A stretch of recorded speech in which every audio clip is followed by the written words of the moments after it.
syempre dahil pag tag-init, ang mga babae ay prone din sa fungal infection. So, hindi yan sexually transmitted disease.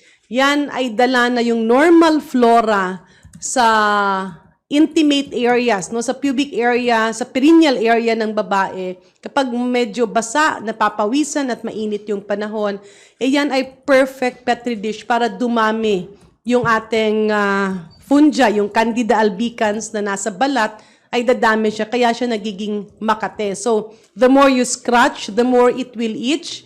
Huwag siyang kamutin at hindi yan nakakahawa, no? Kasi yung iba akala nila sexually transmitted. No, it's not.